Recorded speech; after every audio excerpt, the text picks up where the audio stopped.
Welcome to HardScript. Help me reach 5,000 subscribers. Support the video with a like and leave your thoughts in the comments.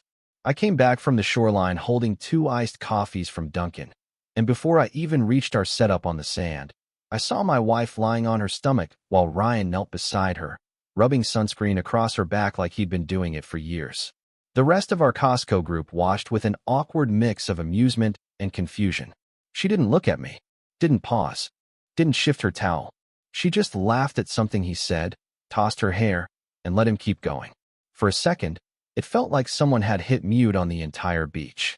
I froze, realizing I'd been erased from the frame of my own marriage as easily as wiping sand off a lens. My name is Ethan Clark, 39, structural engineer. I spend my days building order out of pressure, designing frameworks that stay standing no matter what. I've always been the calm one in every room, methodical, steady, the guy who thinks 5 steps ahead instead of making scenes. But standing there, holding those 2 coffees, watching my wife glow under another man's hands, something inside me shifted into a different kind of quiet. Not anger, not jealousy, clarity. When I reached her, she didn't bother sitting up. Someone from the group said she'd joked that if I was jealous about everything, I could just go home. She said it lightly, like a line she practiced. A small circle of people laughed, trying to soften the tension, but the damage was done. She'd chosen public humiliation over a simple boundary, and she'd done it without blinking. I set her iced coffee down in the sand beside her untouched towel. No words, no scene, no request for respect. I just turned and walked back toward the hotel, letting the ocean swallow whatever explanation she would have given if she'd bothered to look up. By the time I reached the parking lot, I already knew what came next. I booked the earliest flight home, paid for it while standing beside the Toyota Camry we'd driven down, and walked straight to the elevator without hesitation. The noise of the beach disappeared behind me, replaced by a silence that felt like control, not retreat. That was the moment I decided I wouldn't be part of her performance anymore. When I stepped into the hotel room, the air conditioning hit me like a clean reset, cutting through the heat and noise I'd walked away from. I closed the door behind me and placed my phone face down on the dresser, letting the silence settle. I didn't pace. I didn't check the group chat from our Costco friends. I stood still, taking inventory the way I do on job sites right before signing off a structural assessment. Stress point identified. Load exceeded. Failure inevitable. I sat on the edge of the bed and opened my laptop. The screen glowed back at me with the same neutral tone I'd felt in my chest on the walk from the beach. I checked flights, found one leaving just after midnight, and booked it without hesitation. No dramatic exits. No long messages. Just a clean line drawn in the sand she'd pretended I wasn't standing on. Downstairs, the lobby was almost empty. A few families were drifting in from dinner, carrying beach bags and leftover cups. I stopped at the small cafe counter and grabbed a bottle of water, noticing a couple debating whether to grab something from Dunkin' outside before it closed. Ordinary people, ordinary choices. My life had been filled with those until a few minutes ago. Back in the room, I packed only what mattered. Essentials. Work clothes I'd need Monday. Documents. The practical decisions of a man who'd spent his life building structures designed to withstand pressure. I looked at her side of the room. The open suitcase, the scattered gym clothes, the half-zipped beach bag. It all felt louder than any argument she might make later. My phone buzzed once. Then again. I didn't check it. I powered it off and placed it in the outer pocket of my backpack. The room dimmed as the sun dropped behind the horizon, and I turned on a muted documentary on Hulu to keep the silence from feeling too sharp. I didn't watch it. I just needed something steady in the background while my thoughts aligned. By the time the airport shuttle pulled up outside, I had already accepted a truth that felt heavier than my luggage. She hadn't just crossed a boundary on that beach. She'd shown me she didn't think I had any. The airport was half asleep when I walked in, the kind of late-night quiet that makes every decision feel sharper. I moved through security with a clarity I hadn't felt in years, like my mind had finally shifted into the same clean lines I draw on blueprints. No clutter, no noise, no second-guessing. I found my gate, sat near the window, and watched the lights on the runway blink in slow, steady intervals. It reminded me of structural rhythm, constant, predictable, unlike the last few hours of my marriage. When I turned my phone back on just long enough to scan for anything urgent, the screen lit up with a flood of messages. Most were from her. Some from our Costco friends. Even one from Ryan, saying something about hoping everything was cool. I didn't open any of them. I just scrolled through the notifications without tapping, the way an engineer inspects surface cracks before determining the depth. None of it changed the foundation of what I'd seen on that beach. I powered the phone off again and set it beside me. The silence that followed felt different from the silence in the hotel room. This one wasn't escape. This one was choice.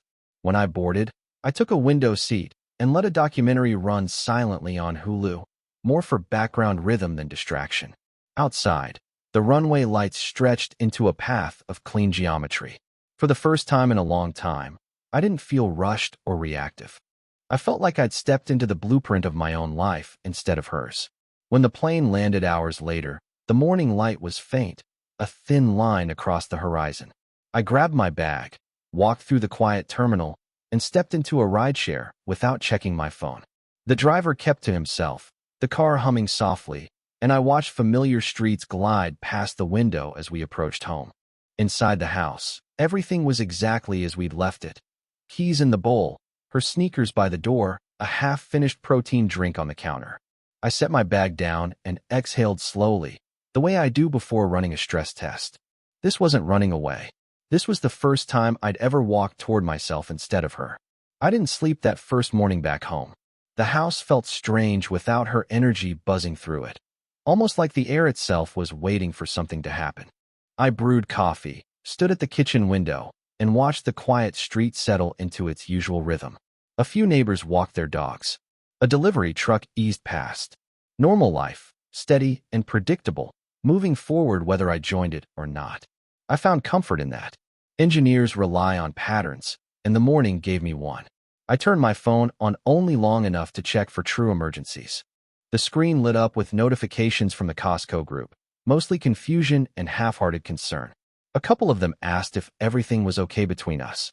One said the beach looked tense yesterday. Another said she'd seemed unusually close to Ryan, but then softened it by adding that everyone had a lot to drink. I didn't respond. There was nothing to correct and nothing to clarify. Then her messages came in, 17 in total. A few were frantic, asking where I was. Some were defensive, insisting nothing had happened and I'd misread everything. The last one simply asked me to stop shutting her out. I didn't open any of them. I powered the phone off again, set it on the counter, and let the silence settle like fresh concrete. I walked through the house slowly, noticing details I'd stopped paying attention to. The dent in the hallway paint from moving her weight rack. The stack of sample tubs from Ryan's supplement store she'd said she'd review for him. The schedule pinned to the fridge with my initials marking the days I'd pick her up from the gym. Every detail was small on its own, but together they formed a pattern I couldn't ignore. Incremental shifts that had pushed me from partner to background noise long before yesterday.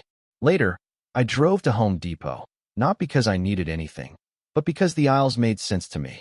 Order, function, quiet. I walked between shelves of lumber and tools, breathing in that familiar scent of plywood and dust. It grounded me in a way conversation never could. When I got home, I knew something had changed inside me. I wasn't waiting for her response anymore. I was preparing for mine. She landed earlier than I expected. I knew at the moment my phone buzzed with a string of notifications after I turned it on for the first time that afternoon. Not because I planned to respond, but because part of preparing myself meant understanding what was coming. I saw a voicemail from her, a short one, saying her flight got in early and she was getting a rideshare home. Her voice didn't sound angry this time. It sounded unsure, like she'd rehearsed confidence and lost it halfway through. I set the phone down again without listening to the rest. The house was still, the quiet kind you feel in your chest. I'd spent the morning clearing spaces that belonged to me, my desk, my side of the closet, the shelf where I kept work files. Not out of spite, out of alignment. Engineers rebuild by removing what no longer supports the load. That was all I was doing. Her car wasn't in the driveway, so I knew the Tesla she'd mentioned renting during the trip had been returned. The rideshare pulling up outside confirmed she was home. I heard the door unlock, then open, her voice coming through the hallway calling my name, soft at first, then tighter. She expected an argument, a confrontation, anything loud enough to match the scene she'd made on that beach. Instead, she stepped into a house that had the same order as a blueprint, measured, intentional, untouched by her urgency. When she found me in the kitchen, she froze. She took in the cleaned counter, the empty spot where my laptop normally sat, the absence of my work shoes by the door. She asked if I'd been home last night. She asked why I hadn't answered. She asked if something had happened. Her words came fast, layered with panic and confusion, but I simply stood there, grounding myself in the steady hum of the fridge. I didn't interrupt. I didn't correct her version of the beach. I didn't break the quiet she kept trying to fill. Instead, I pulled my phone closer, opened the settings, and removed myself from the last shared calendar we kept. She watched me do it, her expression tightening in disbelief. That was the moment she realized I hadn't come home to argue. I'd come home to choose what stayed standing and what didn't. She stood in the doorway of the kitchen, waiting for me to say something, anything, that would pull us back into the familiar pattern she understood. I could see the moment she realized my silence wasn't anger and it wasn't punishment. It was distance built from clarity, not spite. I'd always handled pressure by stepping back, assessing, stabilizing. Today wasn't different. The only difference was that, for once, the structure I was stabilizing was myself. She took a slow breath and said she hadn't understood how the beach had looked. She said that when Ryan joked and reached for the sunscreen, she didn't think twice because the whole Costco group was around and everything felt light. She said she didn't expect me to walk away, didn't think I'd leave the trip, didn't imagine I'd get on a plane. Her voice wasn't sharp now. It was small, almost careful, like someone touching a cracked beam and hoping it might still hold. I leaned against the counter, letting the quiet shape the space around her words. Engineers know that when a structure fails, it rarely happens from a single impact. It happens from repeated stress nobody noticed at the time. I thought about the small moments, the way she lit up when she talked about Ryan's new store, the way she brushed off my concerns with a laugh, the way she made me feel like the calm one, the stable one, but also somehow the invisible one. She asked if we could talk. Not argue. Not defend. Just talk. I nodded once. Not as an invitation, but as an acknowledgement. Talking wasn't a concession. It was information, part of the assessment. We sat at the dining table, and she tried to start from the beginning. She said she'd been overwhelmed recently, that work at the gym had been demanding, that she'd leaned on the group, on Ryan, because it felt easy. She said she didn't realize how dismissive she'd been toward me until she saw I'd left the hotel without a word. She said she understood now why it hurt. While she spoke, I opened Hulu on the TV, not to watch, but to keep the room grounded. A quiet background, steady and neutral. Her voice wavered when she finally asked if I was planning to leave for good. I didn't answer immediately. Some structures can be repaired, but only if the foundation is still there.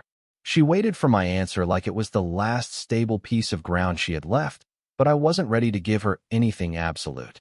Quiet decisions require space, and space was something I hadn't had in a long time. I sat there, hands folded, listening to the soft hum of the refrigerator and the distant traffic outside. Ordinary sounds, steady ones, the kind that helped me keep my mind aligned. The TV screen still showed the paused Hulu menu, a calm backdrop against a morning that felt like a fault line opening. She said she'd spent the entire flight replaying the beach, seeing the scene differently each time.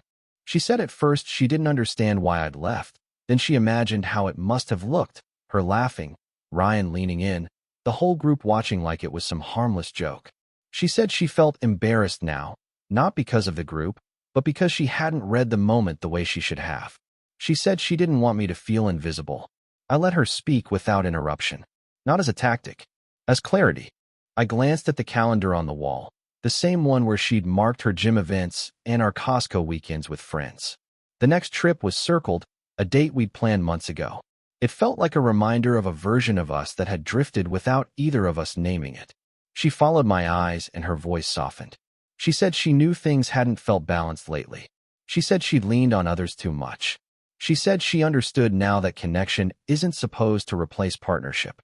I stood and walked to the living room, not to leave her, but to think. She followed at a distance, like approaching too closely might break the fragile stillness. I looked at the doorway, remembering how easy it had been to leave the hotel room, to step into the Toyota Camry and drive to the airport. Not out of anger, but out of necessity.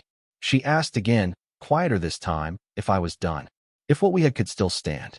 I took a slow breath, the kind I take before assessing a load-bearing wall. Some things fail because of a single event. Others fail because the warning signs were ignored for too long. She didn't follow me right away this time. She stayed at the edge of the living room like she finally understood that getting closer wasn't the same as getting through. I stood near the window, watching a neighbor drive past on his way toward Home Depot, the same store where I'd walked the aisles yesterday, trying to steady my thoughts. The ordinary rhythm of the street grounded me in a way conversations never could. When she finally stepped closer, her voice was careful, almost cautious. She said she knew she'd crossed a line, not because of the sunscreen, but because she dismissed me in front of people who mattered to both of us. I didn't answer right away. I let her words settle, the same way I let concrete cure before adding weight. She said she wanted to understand what I felt, not defend herself. She said she finally realized that I hadn't left the beach to punish her. I'd left because something in me had shifted in a way she couldn't ignore anymore. There was no accusation in her voice, just a recognition that the ground between us had changed. I sat on the arm of the couch, keeping a comfortable distance, and she slowly mirrored the stillness. The TV screen, still paused on Hulu, cast a dull blue light between us.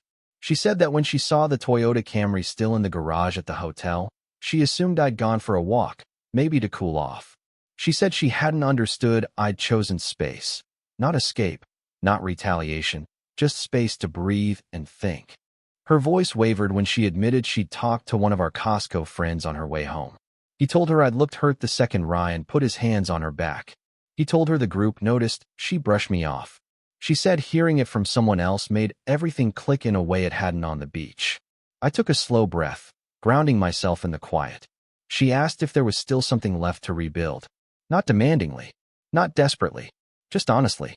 For the first time since leaving the beach, I felt the question land, not as pressure, but as possibility.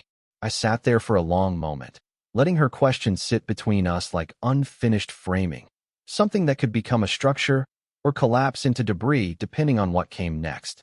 She didn't rush me this time. She didn't fill the air with explanations or defenses. She just waited, hands loosely folded, shoulders lowered, as if she finally understood that I wasn't choosing silence to shut her out. I was choosing stillness to understand what remained. She said she'd been going through our messages from the last few months during the rideshare home, noticing how often I'd reached out, how many times I'd suggested plans she brushed aside because she was busy with clients or checking in on Ryan's new store. She said she hadn't realized how much space I'd been giving her, not because I didn't care, but because I trusted the balance between us. She admitted she'd leaned on that trust without checking if it was still holding weight. I looked at her then, not to measure her, but to see if the foundation between us had any integrity left. Her expression wasn't defensive or wounded. It was steady in a way I hadn't seen in a long time, like she finally understood what her choices had cost. She said that when she saw me leave the beach, she assumed I needed a moment. But when she realized I'd actually booked a flight home, she understood something deeper, that I wasn't reacting impulsively. I was creating space because the structure we'd built together didn't feel safe anymore. The TV screen dimmed as the Hulu menu slipped into screensaver mode, casting shifting colors across the room. She watched the light for a second and said she didn't expect forgiveness or instant answers. She said she wanted to rebuild if rebuilding was still possible, and she understood that meant starting from the ground up. I stood, walked slowly to the kitchen, and filled a glass of water just to steady my thoughts. Engineers don't answer big questions quickly. We evaluate. We test. We check the load. When I walked back to her, she looked up, searching for something in my face. I didn't promise anything, but I didn't walk away either. Sometimes the first sign a structure can be saved is that it's still standing after the impact. We stayed in the living room as the morning shifted into afternoon, the light warming the walls in slow, steady strokes. She sat across from me, not pushing, not reaching, just waiting for whatever came next. For the first time since I stepped off that beach, I felt the tension loosen, not because the problem was gone, but because we were finally standing in the same reality instead of opposite sides of it. She said she wanted to understand what rebuilding would actually look like, not in dramatic promises, but in daily choices. She said she knew it meant changing patterns, not people. She admitted she hadn't always seen the way her actions landed, especially in groups, especially with Ryan. She said she didn't want to make excuses anymore, only corrections. The steadiness in her voice surprised me. Not rehearsed, not performative, just honest. I walked to the window and looked out at the street again. A couple loading a Costco haul into their trunk, a kid biking past, the same driver from earlier returning from Home Depot. Ordinary life. Stable life. It reminded me that relationships, like structures, aren't held together by emotion alone. They're held by maintenance, by awareness, by repair when stress shows up. I sat back down and told her, in plain terms, that what happened on the beach wasn't about sunscreen. It was about being dismissed in front of people who were supposed to know us. It was about realizing I'd become a silent fixture in my own relationship. I kept my voice calm, measured, the same tone I use when explaining a structural failure that didn't come from one event, but from long-term neglect. She listened without interrupting, and when she finally spoke, she simply said she understood. We talked for a long time, not to rewrite the past, but to draw a new blueprint for whatever came next.